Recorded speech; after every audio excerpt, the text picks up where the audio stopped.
Hello. Housing is at the top hierarchy of man's needs. If you want a man to function properly, give him a decent roof over his head. And if you want to jumpstart any economy at all, give the housing subsector a boost, because it's a value chain that keeps adding and adding and adding. The Nigerian situation is quite interesting because we have a huge housing deficit. Depending on who you're speaking with, is between 15 to 20 million houses in deficit, and so the need for housing continues to increase. Some people are landlords, we have landlords, but a whole lot of us are tenants. What that means is that we pay a fee called the rent to the landlord in order to enjoy accommodation. Now, talking about rent, what should motivate a landlord to increase his rent? What are the modalities? What percentage should he apply even if he wants to increase his rent? And is the tenant carried along? These are more we'll be looking at today, because our focus today is on indiscriminate increase in house rent. It is Weekend Deal, coming to you from the network service of the NTA. My name is Patience Eloyi Abba. I am delighted you joined us today. We would love to hear from you. I am also delighted that Thelma is sitting here. Thelma? As amazing as always, Patience. Fantastic time to be together because we're addressing Nigeria's needs. We're going to hit the ground running with this one because it concerns everyone. Even if you're a landlord today, at some time in your life, some point, you were also renting from somebody. So that means you're upgrading, perhaps you're upskilled as well. So some will say, why not give the tenant an opportunity to also pay you and also put something aside to get their own accommodation so that they too can become landlords and landladies. But we always know that there are two sides to every story. It's the tenants who are crying out. Do the landlords have a say? What's happening with them? Tenants are crying about indiscriminate increase in rentals. There's no forewarning. You just think about it and you come and increase it. So we are bringing that to the fore today. And a wise man once said that the service we pay for being on this earth enables us to own a house. We are all determined to own. Would the landlords and landladies allow us to do so? My name is Thelma Obaze. Welcome. It's Weekend Deal. Yes, it's Weekend Deal, and we reach you every weekend. We bring to the fore topical issues as they affect and impact Nigerians, not just here in Nigeria, but all over the world, with a view to making progressive change where required. Just like today, when we talk about indiscriminate increase in house rent. Now, we say that service is the rent we pay to have property. May land, even now, people find it hard, even those who are working, to keep up with the annual rent, such that many landlords and landladies now collect rent every month. It never used to be the case. But Semben has delved deep, and is talking about the housing future for Nigeria. Where does it lie? Semben, please take it from here. I have had friends complaining. In fact, two very close friends. One of them had her rent increased from 1 million naira for 2 bedrooms here in the Federal Capital Territory to 2.5 million. So from 1 million she used to pay to 2.5 million. How do you reconcile that? When you have about 150% increase, or almost 200% increase in the rentage. So how do you expect that person to cope? House owners indiscriminately increasing rent has become a pressing issue in Nigeria, affecting millions of citizens and exacerbating the challenges of affordable housing. In the fight for affordable housing, there are passionate advocates striving to make a difference. Organizations such as Affordable Housing Advocates of Nigeria and Nigeria Tenants' Rights Movement have been actively working to raise awareness and push for policies that protect tenants from arbitrary rent hikes. Some landlords are taking too much advantage of the situation. Instead of reasonable increments, since there is an economic change in the price of things and lifestyle, so definitely we all Nigerians expect increment on rent, but not as high as 50% or 40%.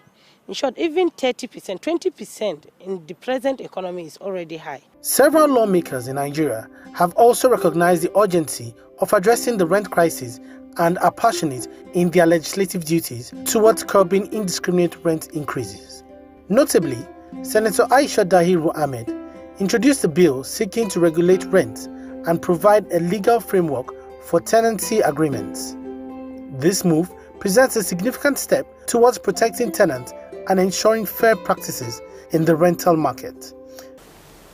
We have laws regulating relationship between landlords and tenants. However, I don't think there is a law stating clearly how much a landlord can charge for rent. This is very difficult because it's an interplay of market forces. People borrow money from banks to build houses for rent. Now, if you fix a specific amount, that this is what you must charge as rent, it will be very, very difficult to get people to build houses because depending on the amount you fix, it may not be adequate to encourage investment in that sector. I believe we need to revisit the Rent Law Act of Nigeria because we have Rent Law of Nigeria in existence. We even have the amendment in 2021 that was effected in 2021. So with all that on ground, the implementation is what is very poor. Experts in urban development and housing economics emphasize the importance of a comprehensive approach to solving the rent crisis. Some believe strategies such as increasing investment in social housing projects, providing incentives for private developers to build affordable housing units, and improving the overall housing infrastructure can make a huge impact. Look at Abuja, a very big city. A lot of houses have been built of various categories, but most of the houses are beyond the limit or are beyond what ordinary civil servants can afford. You can see a lot of estates with hundreds or thousands of buildings, houses built without anybody occupying them. Not that people don't want those houses, but they simply cannot afford those houses because their prices are prohibitive. I can tell you, since I came to Abuja, I've seen a lot of structures, very many structures abandoned and all of that. These kind of structures should be put more adequately in place for civil servants to be given units there. By showcasing the initiatives of advocates, legislative actions, and expert insights, there is a need for comprehensive solutions to secure a more suitable and equitable future for Nigeria's housing and rent control.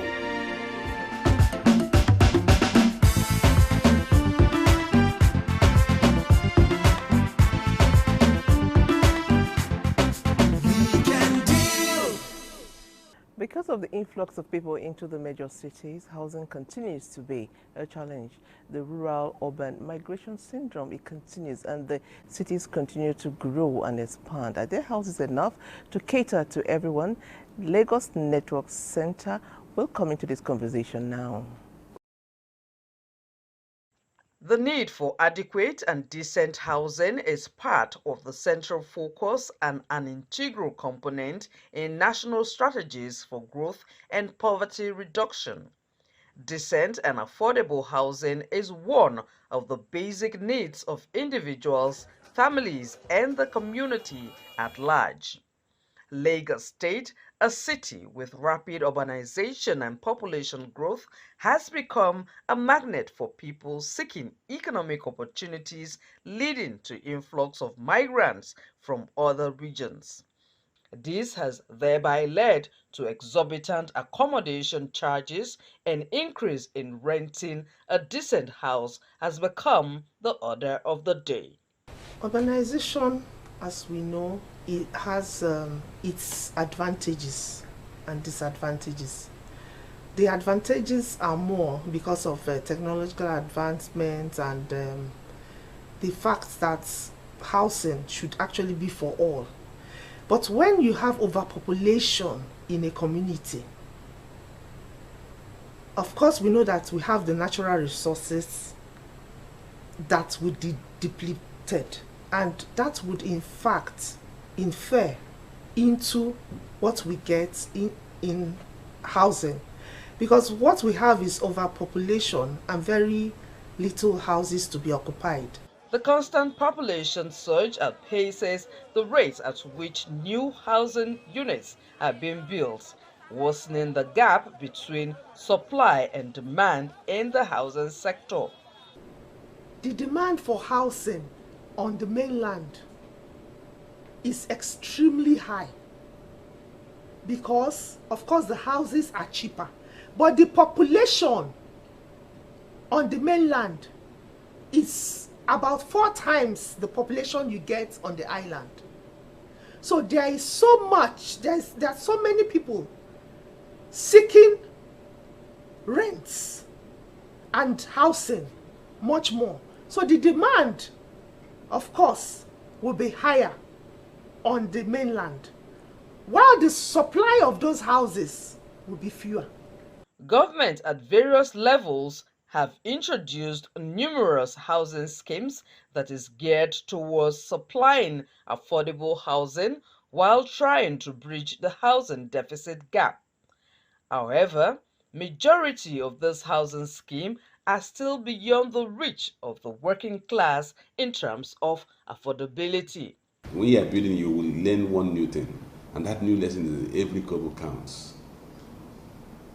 So it enhances your discipline, and even the monies you used to spend frivolously, you find out you can no longer afford it. So you realize that all your resources are channeled towards that objective of developing your own property.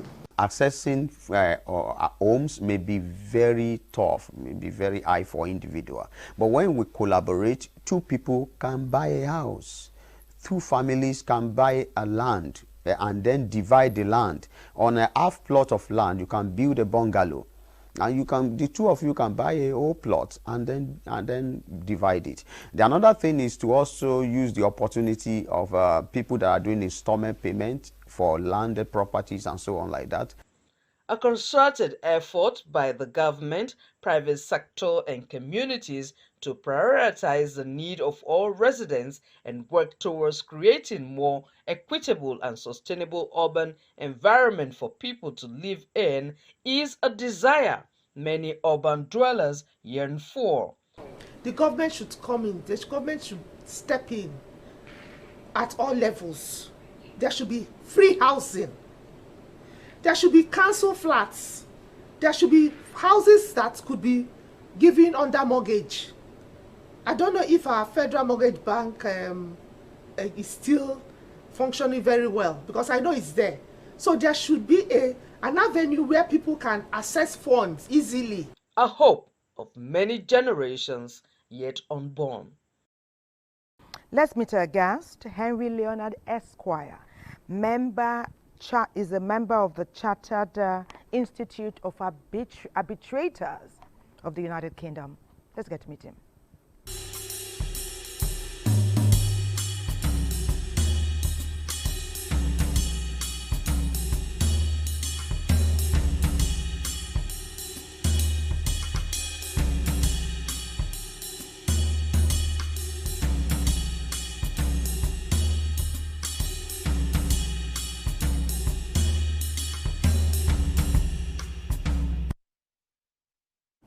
Okay, so our second guest is a very beautiful lady, an expert in the real estate sector who has indeed done so well. Let's meet her.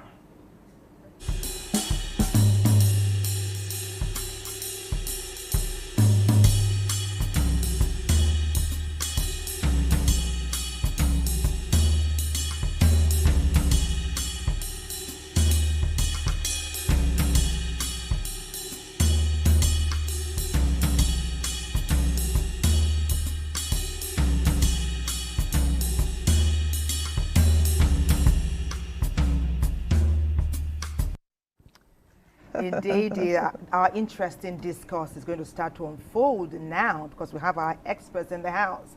Why do we pay rent almost all our lives and are still unable to get our own houses? Are the landlords really arbitrarily increasing rent? I will start with Dr. Ibukun because I want her to tell us. She's in that field. What is happening? Those who rent are saying that rent is being arbitrarily increased. Does the landlord have that right, or is this not a statement of fact? Tell us. Okay, thank you so much. Now, the bigger problem is the definition of arbitrary, right? So generally, we do not live in a rent-controlled environment, and then it means that the landlord can increase rents. Now, the question is, when does it become arbitrary? It's usually in terms of how frequently, the notice for increase, and then lastly, the quantum. Right. As a rule of thumb, is usually agreed or is assumed that when rent increases is above 50% of the current rate, it is assumed to be arbitrary. When it's above 50%? 50% of the current rate. So 30% is not arbitrary? So, well, that's the rule of thumb. However, the question then is this increase coming after 10 years of the rent being at a flat rate? Because what then happens is that the landlord wakes up and says, oh, the value of my property relative to 5 years ago, 10 years ago has increased. A very easy way to assume what I'm paying on rent, is it fair, is that the rental yield, which is what percentage of the value of your house are you supposed to be paying your rent, of the house you're staying in, are you supposed to be paying your rent, is usually between 5 and 8%.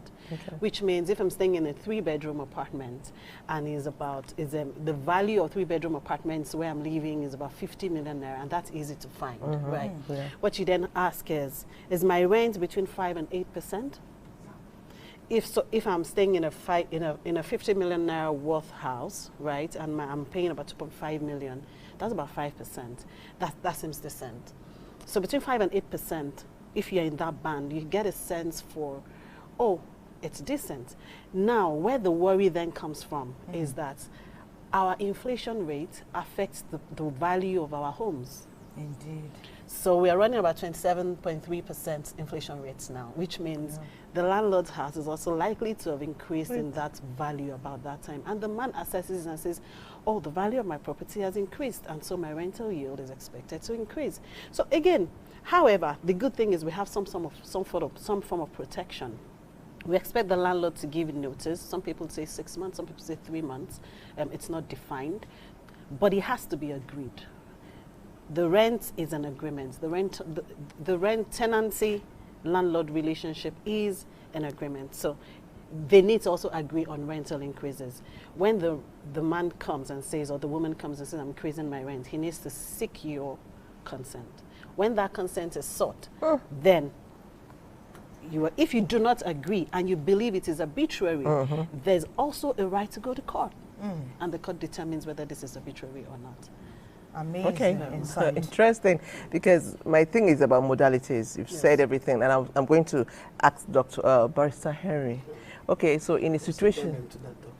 Okay, doctor, yeah, it's coming, doctors, yeah, it's coming. So what happens when a landlord ignores all the modalities you just mentioned and just tells you, I'm increasing my rent?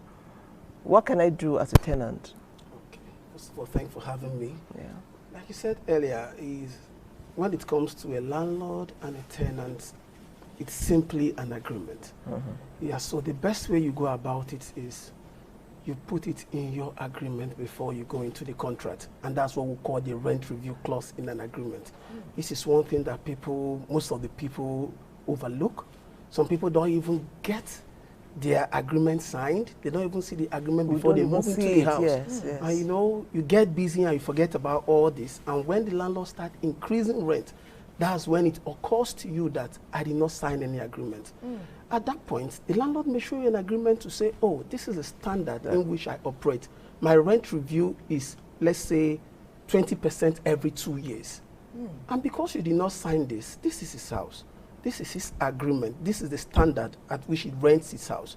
You can't begin to challenge that. But nonetheless, like my friend said here, if it is arbitrarily increased, which makes it unfair, you can approach the court as well. Okay. Yes, but mainly is that make sure it is in your rent review clause. Okay. Because it's just a simple contract and it is guided by the agreement of parties. When it is, I don't see you, it's not always that you will win that in court. Yes, true. Because at the end, if you begin to challenge, if you begin to challenge your landlord, the best option left to you is to pack out. Pack Pack out of the house. Yes, and that's really the problem. Thank you, Barrister. Dr. Ibukun, why I use the terminology arbitrary is because we've been hearing a myriad of stories. Yes. From the FCT, from Edo State, from Delta. Recently, we got some gist from Port Harcourt, where you will come to see that feature where someone was saying that if your landlord passes by your house and perceives chicken being fried or sees people bringing in a bag of rice, he's going to just come in a week and do that. It's either that is arbitrary or it coincides with the tenancy or the rent review clause in the agreement which the tenant never read. So what we're looking at now, is there something among landlords, owners of property, is there a time they come together to talk about the best interest of their tenants? Because at some point, we are of the opinion that sentiments ought to come to the fore. Yes, there's inflation, but where does it leave the tenant as well? The landlord wants more money, but are you going to get money out of stones?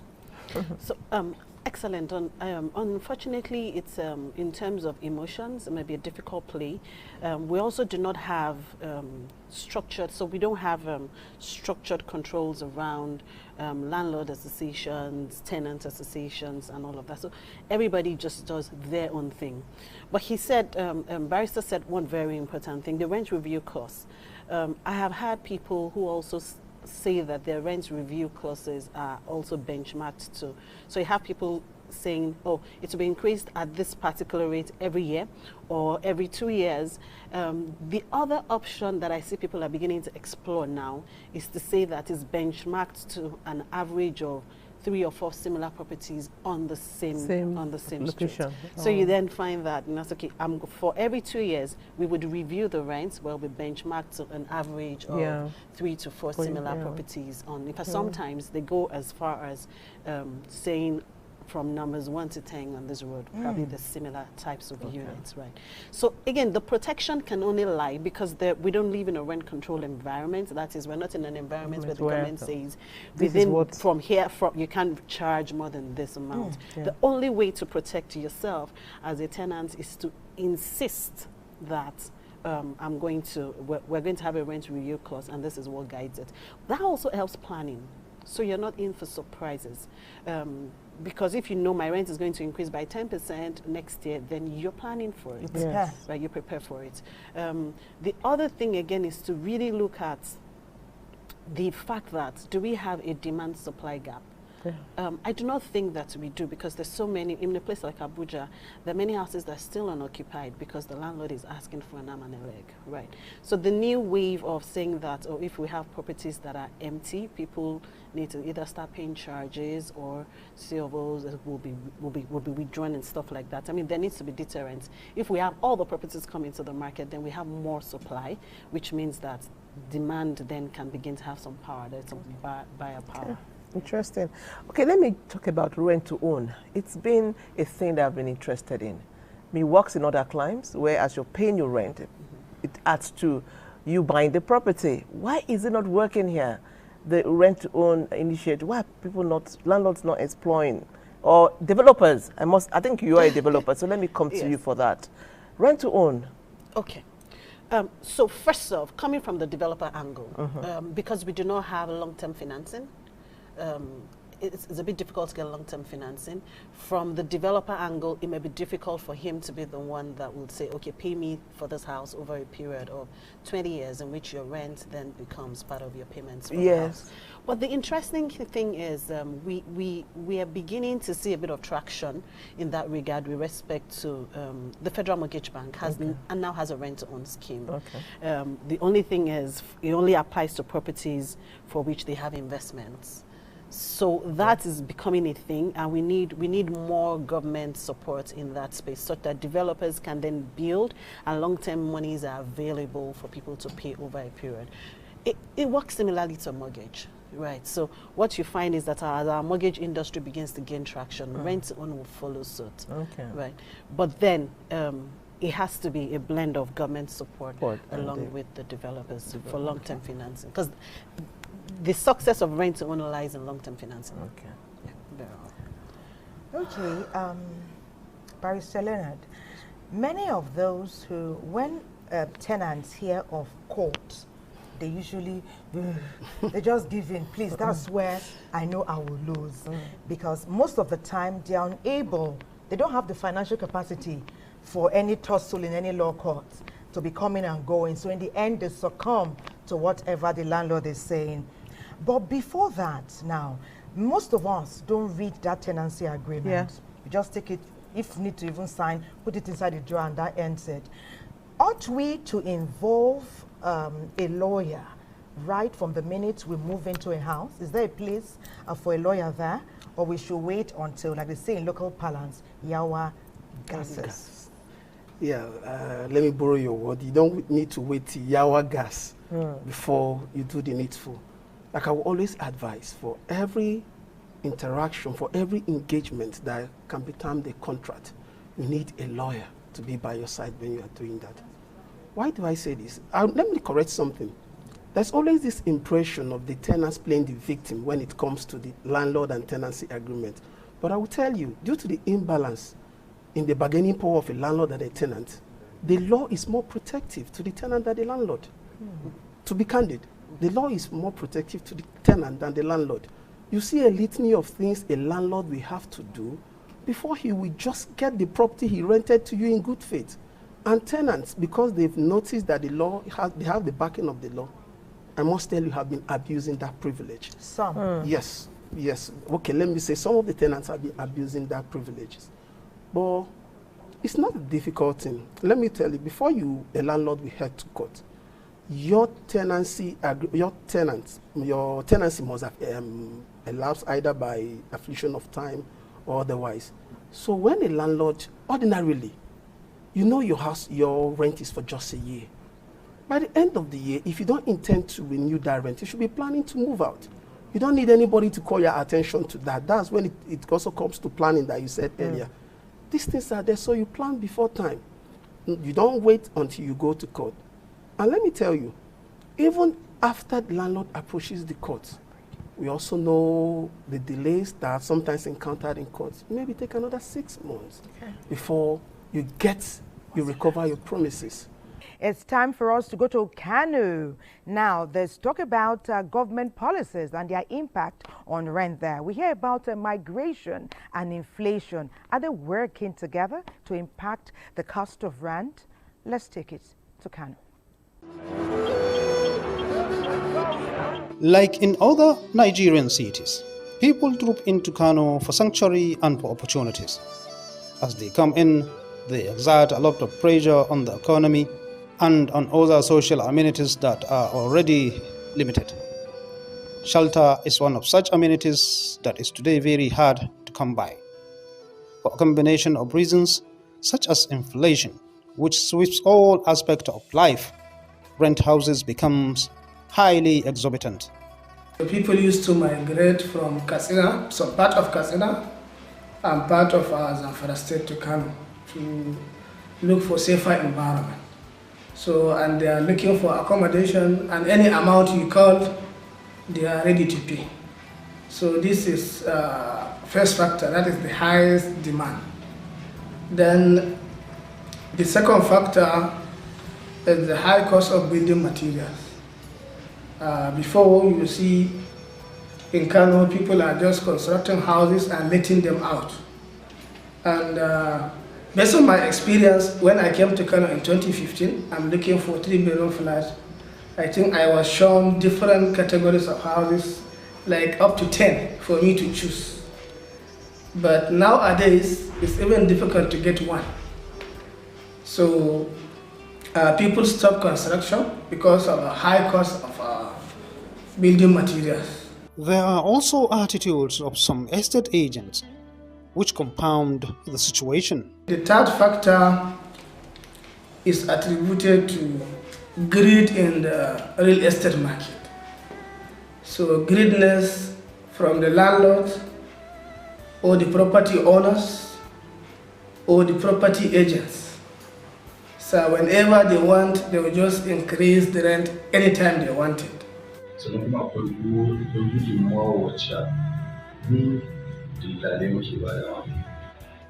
Sometimes the problem is from us, the estate agents. We may be giving house apartment rents, let's say 200,000 naira, but we increase our own 50,000 naira, for example, without the consent of the house owner. The next time the tenant is to pay, he will pay 250,000 naira. Expert believes that in Kano City, there are no functional government policies regulating the activities of rent.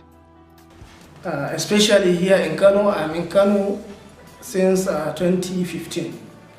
But based on my own experience, I have never heard of any law by the state government to control rent price. Especially in Lagos, they have a law to control, and the government fix rent price according to different locations in the city.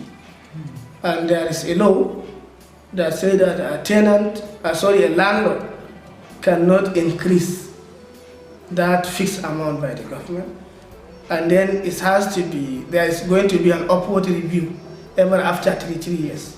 Sometimes back, government alone or on private partnership arrangement built houses and sell to civil servants on owner-occupier basis.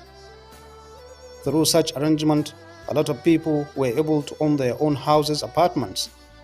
But today, even when such exist, common man who already struggled to survive could not afford them. And I think we have a housing deficit of more than 2 million housing deficit in Nigeria. And as far as government cannot come in the near future, I didn't see any possible solution. Because government have to come in and provide affordable housing for people. For example, I think some previous government in Kano decided to construct some houses for sale, but the houses are not affordable. And most of them, they were abandoned, especially if you are going along Kano Zaria Road. You will see many houses that are from Kosia, Amana, and the rest. They are there. They were constructed more than 10 years ago, but a common man cannot afford even to buy or even to rent. Indeed, the government has a role to play, but a whole lot rests on the shoulders of the landlords. Now, we hear stories of some landlords not giving their houses to some certain people, some certain gender. Some would tell you, I don't want a single mother in my house. Some would say, I don't want the people from this particular extraction to live in my house. Are these things real? NTA Enugu will delve deeper. Let's watch and talk. I'm there already. Okay, thank you. Sir, good afternoon, sir. Good afternoon. What can I do for you? Sir, please, I'm looking for an apartment. They said there is a vacancy here. So, I don't know if you can give me the house. You don't have any problem. Yes. I have one here, and I know that you'll be happy when you see it. Eh? Okay, sir. Thank you, sir. Thank you, sir. I hope all your family, they are all here. No, sir. I'm a single mother. Just forget about it.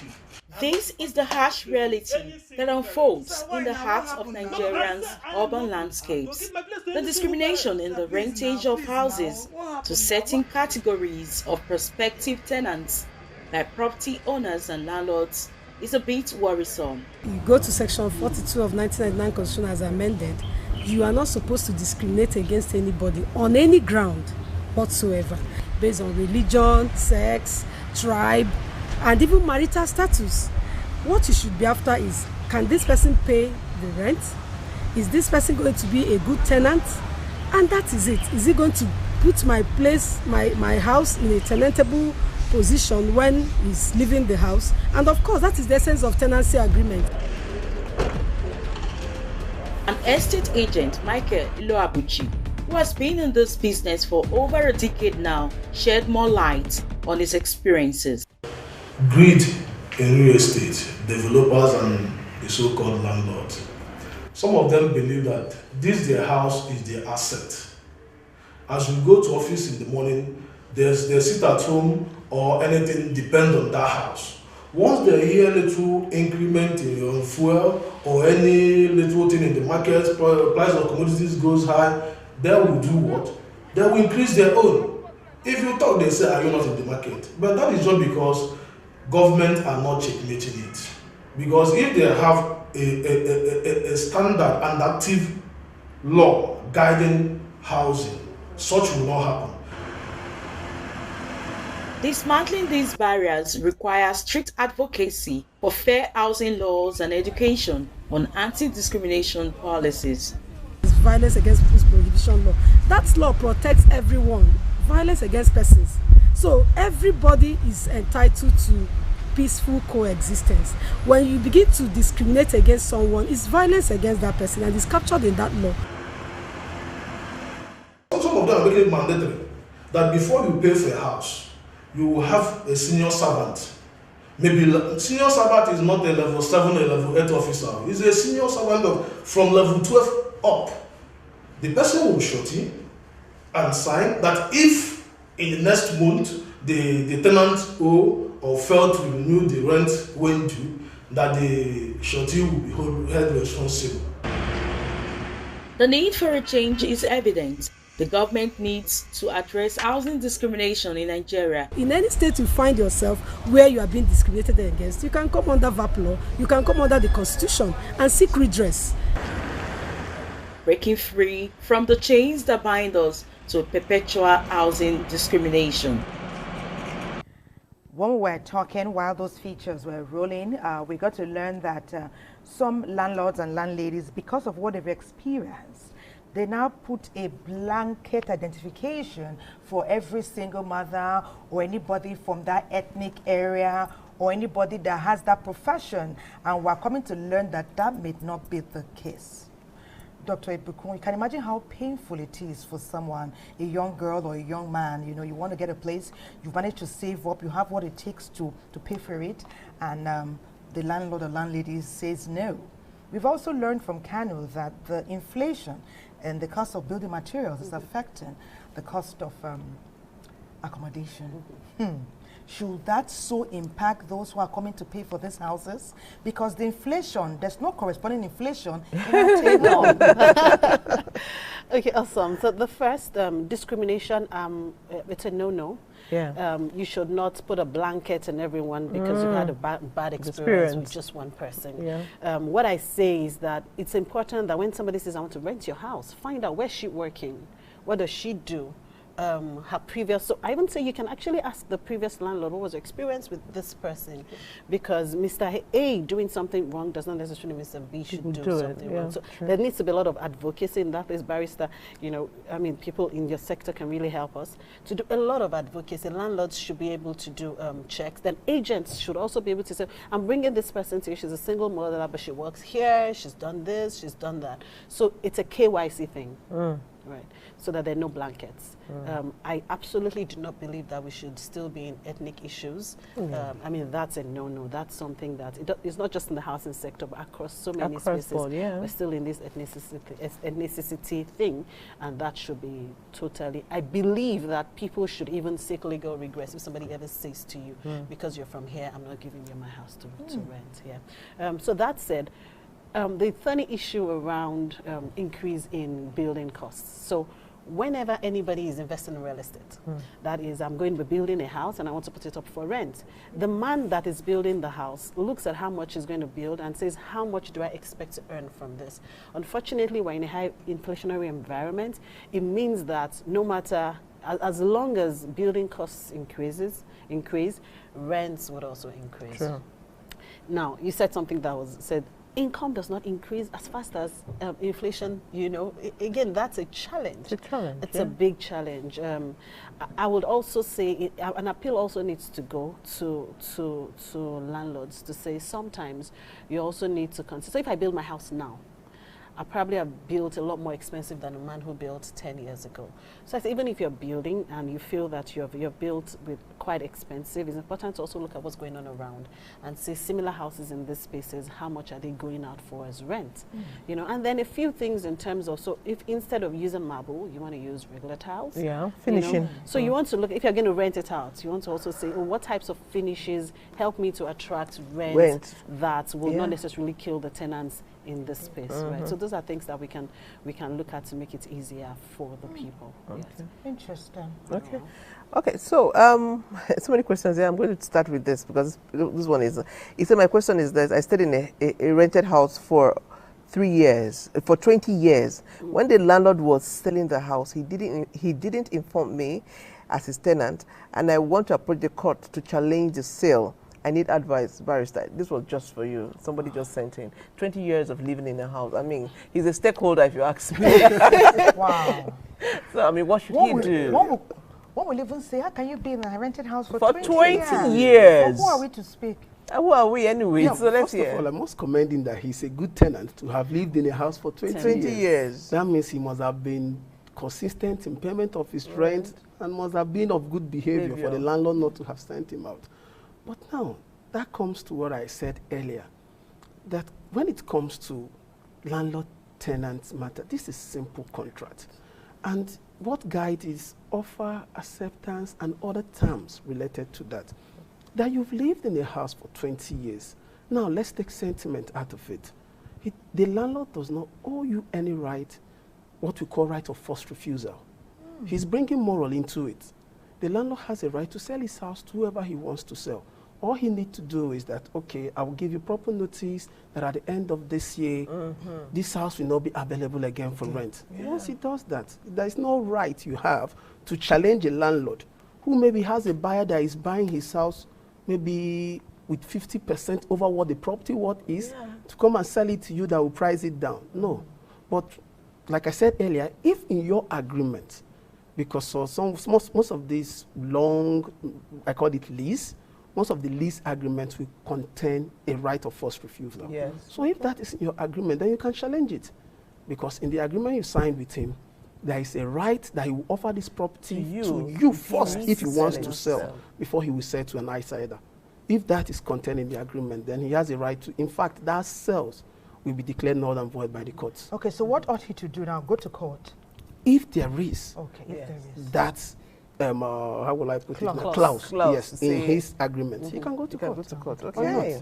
He will set aside that But sales. if he doesn't want to buy the house, if he felt it was wrong and negligent of the owner not to inform him, because he said, I was not informed. No, there is no how they will sell a house without telling you. It happened. Because now, for him to have lived in that house for 20 years, I will assume he's a periodic tenant, which after 1 year, upon payment of rent, automatically your rent starts reading again.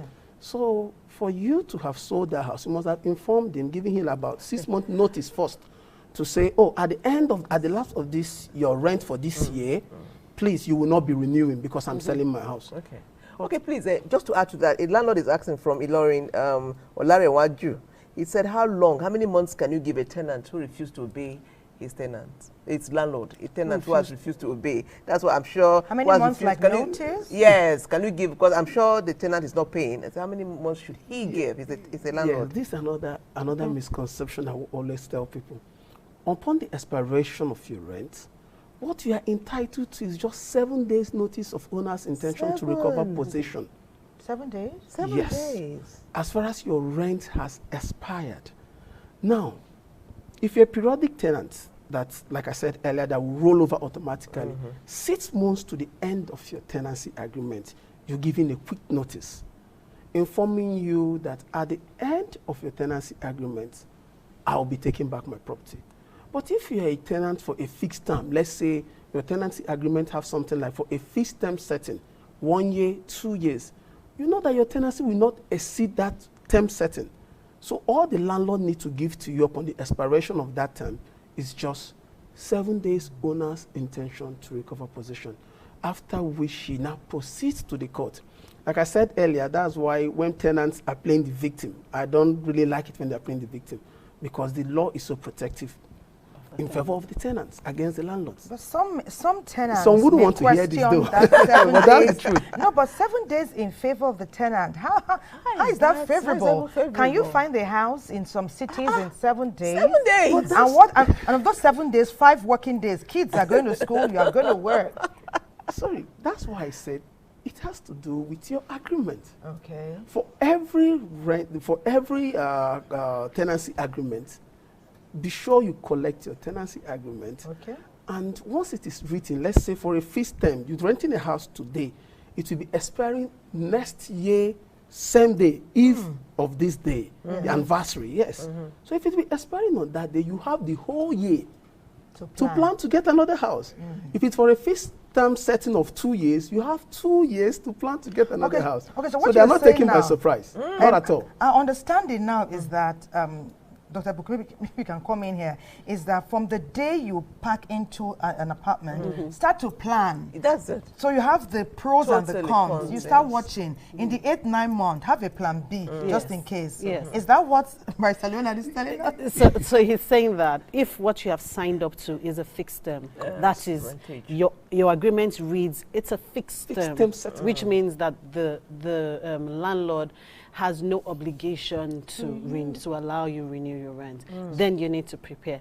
But if it's a renewable one, periodic tenancy, you can then assume that you can renew your rent. However, when your rent, well, I also say again, what you should do is to, before the expiry date of your rent, so a day to 2 days to 1 month to reach out to the landlord, renew your rent actually, because once he takes your renewal, then you have legally been bound into the next year. We're going to the streets now. Last week, we talked here on Weekend Deal about abandoned children and their place in society. And we've come to learn now that with this increment, arbitrary, or let me correct myself, accelerated, continuous increase, it's not just the children now who are vulnerable. Sometimes entire families become vulnerable. They can no longer afford to stay where they were staying before, and there's nothing to even put together to get another place. These people are out there on our streets. Well, Edwin takes a look at the lifestyle. Shelter provides privacy and safety from human and animal enemies. It also protects belongings such as clothes, domestic animals, food supplies. All these are kept in the shelter of the owners. Due to arbitrary increase of house rent that puts strains on economic activities, family savings, there was an instance when I got notice of an increment of my house rent, which put pressure on the payment of school fees and all other domestic, engagement, that we had to find a way to streamline the feeding of the family and all associated economic activity. So, to a large extent, arbitrary increment of house rent, it's a big challenge, especially in this present day Nigeria. Is it true that some tenants have been affected economically and personally due to the indiscriminate increase of rent in Nigeria? Greed can be a cause of an increase of house rent in several ways. One way is that landlords or property owners may be motivated by greed to charge higher rent price than what is considered fair or reasonable. They may try to maximize their profits by charging the highest possible rent, regardless of the cost of living or the renter's ability to afford it. We have been paying house rent before because the landlord has increased the money for us. That's why we choose to stay in uncompleted building, because we don't have the money to pay for the house rent. That's why. And secondly, my husband is working in the estate. That's why we say let us manage ourselves. in the uncompleted building because we don't have money to spare to pay for the house rent and money for school fees for our children. Everything, our hand did not reach. That's why we are staying for uncompleted building. This can lead to renters being priced out of the housing market or being forced to spend their income on rent. Let's hear from people on the streets. This house increasements, in fact, it's very, very touched me. Personally, it touched me because right now I'm sleeping inside motor. I can't afford to pay house rent. Even my family is they are in a village. So I manage myself sleeping inside motor because of house increasement. Landlords out there, be moderate with your house rent. That's a good one. I'm going to re-echo that one. Landlords out there, be moderate with your rent. Okay, so I'm going to, the messages are coming in. Thank you. Oh, thank you for joining us. And this one is from Enugu. She said something. In Enugu, getting a rented apartment is now almost impossible because of landlords and agents. I was going to go to agents before this one. An agent can bill you almost 200K for getting an apartment for you. In some cases, the landlord will serve as agents, okay, and collect the money, including his rent fee. It's really terrible here in Enugu. I am sad. Okay, Dr. Ibukun. Agents, are they a blessing or a curse? Okay, they're a blessing on one hand, but because they're in the space in which they operate is largely unregulated, you find that they go over, I feel that they go overboard in terms of their fees and charges, which then further puts the pain on the renter. We need to move more towards regulation. Right, we need to have that space quite controlled because many times people are renting and they need to pay sometimes up to 20% of the cost of the rent. Yeah, and then sometimes truly the landlords themselves are the agents and they still charge these fees. So they get double. Yeah, but they get double. But the thing is that where there's no law, there's no saying.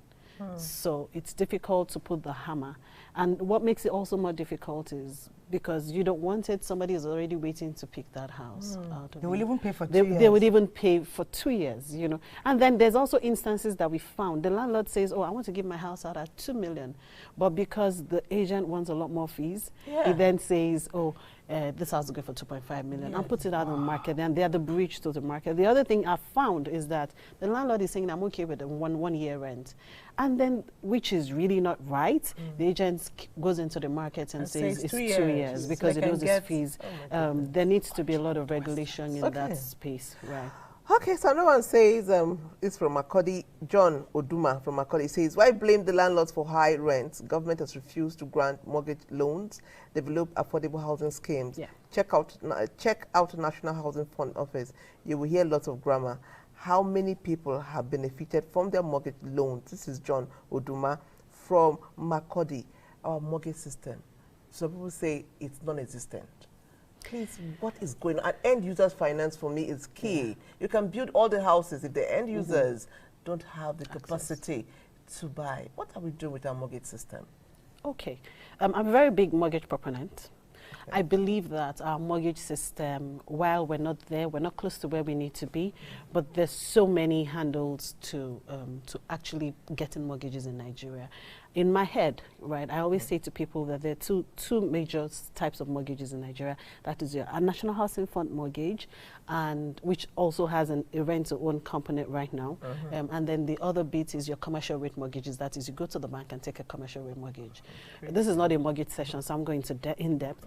But you see, many people complain that the National Housing Fund mortgages do not work. But the problem is, do we actually know what to do to access those mortgages? Many people do not know what to do to access the NHF mortgages. So somebody says, if you go to the NHF office to access a federal an NHF mortgage, you do not go to Federal Mortgage Bank. You go to a primary mortgage bank.